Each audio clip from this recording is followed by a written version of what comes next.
বসবাস করতেন। আল্লাহ তাআলা জিবরাইলকে ডাক দিয়ে বলেন, হে জিবরাইল, আমার পয়গম্বর ইদ্রিসকে একটা সুসংবাদ শুনিয়ে আসো। আমার পয়গম্বর ইদ্রিসকে সুসংবাদ শুনিয়ে আসো। আমার পয়গম্বর ইদ্রিসকে জানাও যে আজ থেকে আমার পয়গম্বর ইদ্রিস যদি একটা নেক আমল করে, আমি আল্লাহ তাআলা তাকে দুইটি নেক আমল করার সাবধান করব। এই সুসংবাদটা আমার পয়গম্বর ইদ্রিসকে শুনিয়ে আসো।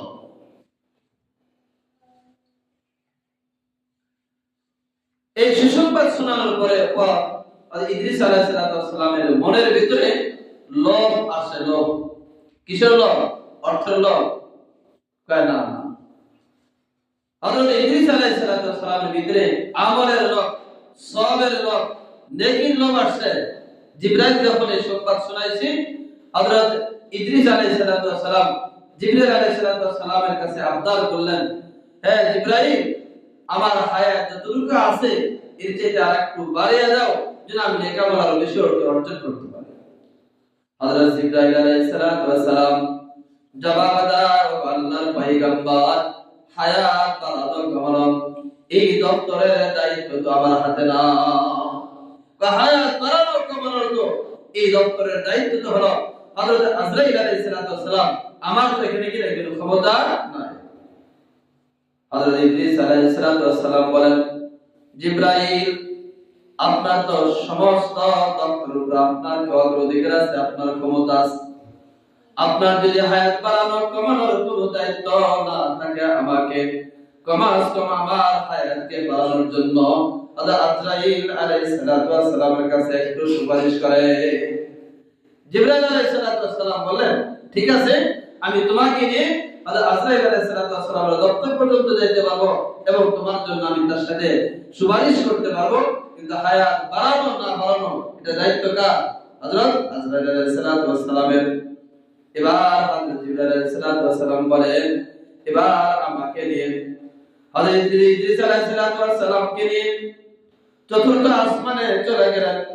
আজরাইল আলাইহিস সালামের দপ্তরের পাশে তাকে রেখে এবার সরাসরি আজরাইল আলাইহিস সালামের সাথে কথা বলার জন্য জিবরাইল আলাইহিস সালাম চলে গেলেন। ওখানে যায় যখন সালাম দিলেন, আজরাইল আলাইহিস সালাম জিবরাইলকে দেখে সাথে সাথে দাঁড়িয়ে গেলেন। হযরত জিবরাইল আলাইহিস সালাম বলেন, আপনি যে বসে যান, আমি আপনার কাছে আসি একটা যে সুপারিশ নেওয়ার জন্য, একটা কাজে আসি। জিবরাইল আলাইহিস সালামের এমন কথা শুনে আজরাইল আলাইহিস সালাম অবাক হয়ে গেলেন। বললেন, কি দরকার? হযরত জিবরাইল আলাইহিস সালাম বলেন, আমার ব্যক্তিগত কোনো কাজের জন্য আসি নাই। আল্লাহ রাব্বুল আলামিন আমাকে একটি সুসংবাদ দিয়ে ইদ্রিস আলাইহিস সালামের কাছে পাঠিয়েছিলেন। আমি তাকে সুসংবাদ শোনার পরে এখন তার মনের ভিতরে তার লোভ আসছে হায়াতকে বাড়ানোর জন্য। হায়াত বাড়ানো কমানোর দায়িত্ব তো এটা তোমার মন্ত্রণালয়ের কাজ, এটা তো আমার কাজ নয়। এই জন্য আমি তোমার কাছে সুপারিশ করি, যদি হায়াত বাড়ানো সম্ভব হয় তাহলে যতটুকু আছে আরেকটু বাড়ান। এই কথা শোনার পর হযরত আজরাইল আলাইহিস সালাম আল্লাহ তাআলার দরবারে শুকরিয়া আদায় করলেন, আলহামদুলিল্লাহ। হযরত জিবরাইল আলাইহিস সালাম অবাক হয়ে গেলেন, আমি আপনার কাছে দরখাস্ত করলাম, আবদার করলাম তার হায়াতকে বাড়ানোর জন্য, আর আপনি যে আলহামদুলিল্লাহ বলেন। এবার আজরাইল আলাইহিস সালাম জবাব দেয়, আল্লাহর ফেরেশতা জিবরাইল, আল্লাহ রাব্বুল আলামিন প্রত্যেক দিন সকালবেলা করে আমাকে একটা লিস্টি ধরায় দেয়। আমি 24 ঘন্টার ভিতরে কোন ব্যক্তির রূহটা কোন জায়গায় কবজ করব, কোন সময় কবজ করব, কোন জায়গায় কবজ করব, আল্লাহ তাআলা আমার কাছে প্রত্যেকদিন এমন একটা লিস্টি হাতে ধরে দেয়। এই লিস্টির ভিতরে প্রত্যেকটা ব্যক্তি সম্পর্কে 4টা জিনিস তথ্য লেখা থাকে। এক নাম্বার হলো এই ব্যক্তির নাম, 2 নাম্বার হলো এই ব্যক্তির বাবার নাম, 3 নাম্বার জায়গার নাম, 4 নাম্বার হলো কোন সময় তিনি মারা যাবে সময়টা লেখা থাকে। আমার কাছে যে লিস্টটা আমার কাছে দেয়, এখানে প্রত্যেকটা ব্যক্তি সম্পর্কে 4টি তথ্য থাকে। ওই ব্যক্তির নাম, তার বাবার নাম, কোন জায়গায় মারা যাবে, কোন সময় মারা যাবে। আল্লাহ রাব্বুল আলামিন আমার কাছে আজকে যে লিস্টটা হাতে দিয়েছে এই লিস্টের ভিতরে লেখা আছে হযরত ইদ্রিস আলাইহিস সালামের নাম এবং তার জানটা কবরে চতুর্থ আসমানে। আমি তো পেরেশান হয়ে গেলাম, আরে ইদ্রিস আলাইহিস সালাম এখন তো দুনিয়াতে বসবাস করে, তার জানটা আমি চতুর্থ আসমানে কিভাবে কবজ করব? এই জন্য যেহেতু তুমি তাকে নিয়ে আসছো, সাদাকাল্লাহ, আল্লাহ তাআলার কথা সত্য, আল্লাহ রাব্বুল আলামিনের দরবারে আমি এই জন্য শুকরিয়া আদায় করছি। আমি তো পেরেশান হয়ে গেছিলাম। হযরত জিবরাইল আলাইহিস সালাম যে এই কথা শুনে তিনি অবাক হয়ে গেলেন। এই জন্য আল্লাহ রাসূল সাল্লাল্লাহু আলাইহি ওয়াসাল্লাম হাদিস শরীফে বলেছেন, ইদা কাতাবাল্লাহু লি রাজুলিন আইয়ামুতা বিআরদিন জাআলাল্লাহু লাহু ইলাইহা হাজাতা। আল্লাহ রাসূল তার উম্মতদেরকে জানিয়ে গেছেন, ওয়া আমার উম্মতরা, তোমরা যদি চেষ্টা করো তুমি এই জায়গায় মৃত্যুবরণ করবা না, অমর জায়গায় মৃত্যুবরণ করবা, তোমার লাশটা এই জায়গায় দাফন হবে না, অমর জায়গায় তুমি দাফন দিবা না। না, আল্লাহ রাব্বুল আলামিন, আল্লাহ রাব্বুল আলামিনের কাছে দুইটা জিনিস এমন আছে, এখানে কোনো মাখলুকাতের হাত নাই। একটা হলো তার কবরস্থান, তার কবর কোন জায়গায় হবে। দুই নাম্বার হলো আল্লাহ রাসূল সাল্লাল্লাহু আলাইহি ওয়াসাল্লাম বলেন, ইদা কাতাবাল্লাহু লিরাজুলিন আইয়ামুতা বিআরদিন।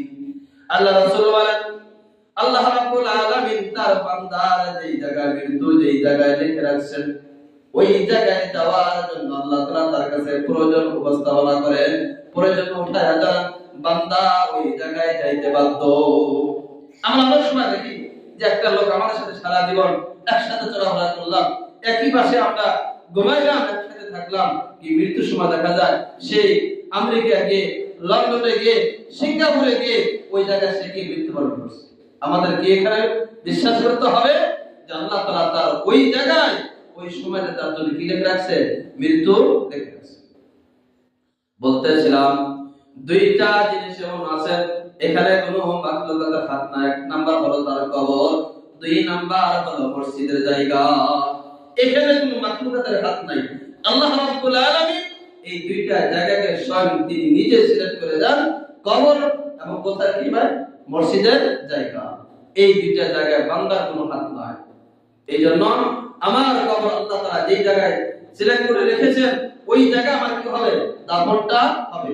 আল্লাহ তাআলা যেই জায়গায় কি তাইন করে আসছেন তার ইবাদত করার জন্য, ওই জায়গায় যেইভাবে হোক না কেন মসজিদ কি হবে। হযরত ইদ্রিস আলাইহিস সালামের জান কবরটা চতুর্থ আসমানে।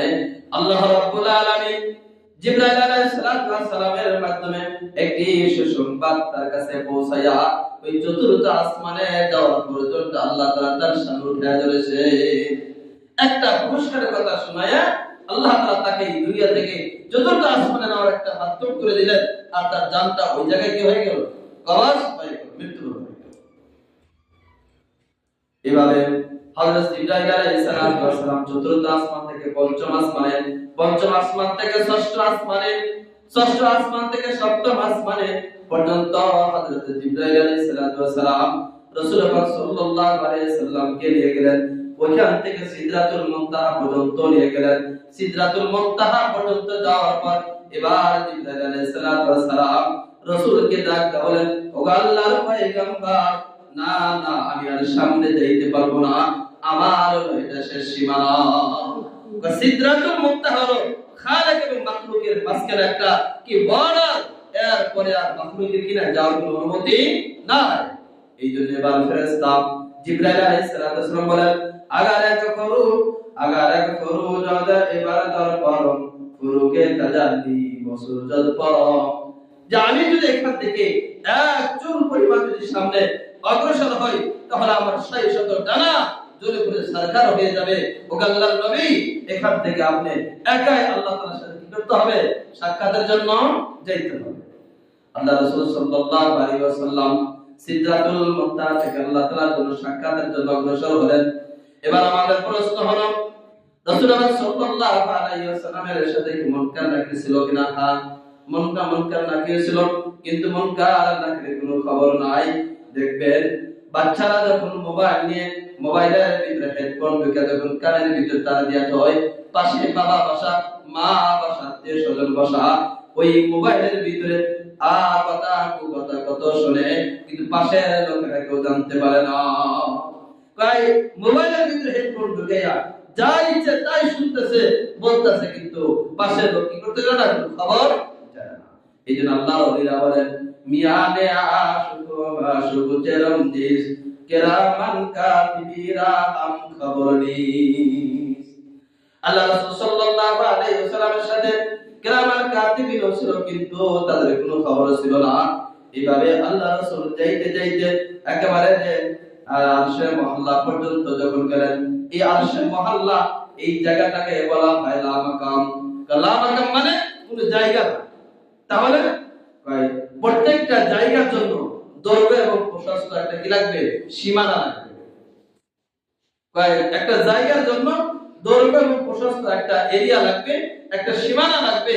আর আল্লাহ রাব্বুল আলামিন তো কি সমস্ত সীমাবদ্ধ থেকে কি পবিত্র। ওয়াল্লাহু সুবহানাহু মুনাজ্জাহু আনিত তাহদীদ। আল্লাহ রাব্বুল আলামিন সমস্ত সীমাবদ্ধ থেকে পবিত্র। এইজন্য আল্লাহ তাআলা ওই আর রহমানু আলাল আরশি ইস্তাওয়া, ওই আরশে মহল্লাকে কোনো জায়গা বলা যাবে না। আল্লাহ তাআলা সমস্ত সীমাবদ্ধ থেকে কি ভাই পবিত্র। এইজন্য আল্লাহ তাআলা সেই আরশে মহল্লাকে কি বলতে হবে, লা মাকাম। আল্লামা রুবি রাহমাতুল্লাহ বলেন মাকানে আফতে খালি আজ মাকানিস তেতন মাহরুম নাবুদা জাওয়াজানিস। আল্লামা রুবি রাহমাতুল্লাহ বলেন এটা কোনো জায়গা না, লা মাকাম মানে কোনো জায়গা না। আল্লাহ তাআলা সমস্ত প্রকার সীমাবদ্ধ থেকে পবিত্র। এইজন্য আমাদের বলতে হবে এই জায়গাটার নাম হলো লা মাকাম আরশে মহল্লা। আল্লাহ রাসূল সাল্লাল্লাহু আলাইহি ওয়াসাল্লাম আল্লাহ তাআলার সাথে দেখা সাক্ষাৎ করার পরে সব কিছু কথা বলার পরে আল্লাহ রাব্বুল আলামিন যখন রাসূলকে যখন বিদায় দিয়ে দেয়, আল্লাহ রাসূল সাল্লাল্লাহু আলাইহি ওয়াসাল্লাম যখন আল্লাহ তাআলার সাথে সাক্ষাৎ করলেন, আল্লাহ তাআলা জিজ্ঞাসা করলেন, ওগো আমার বন্ধু, তুমি তো আমার কাছে আসো সাক্ষাৎ করার জন্য, আমার সাথে দেখা করার জন্য আসো, তুমি আমার জন্য কি হাদিয়া নিয়ে আসো?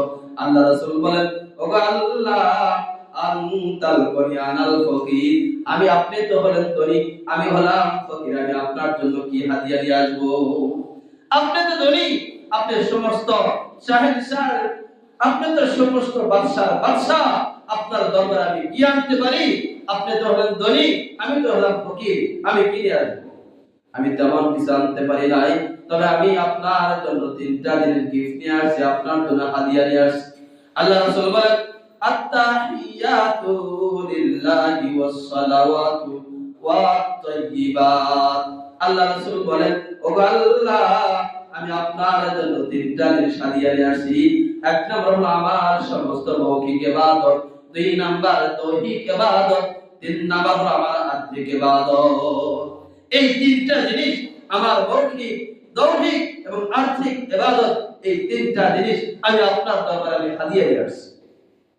আল্লাহ রাব্বুল আলামিন বলেন, ও আমার বন্ধু, যেহেতু তুমি আমার জন্য হাদিয়া নিয়ে আসছো 3টা জিনিস, আমি তোমাকে 3টা জিনিস হাদিয়া দিলাম।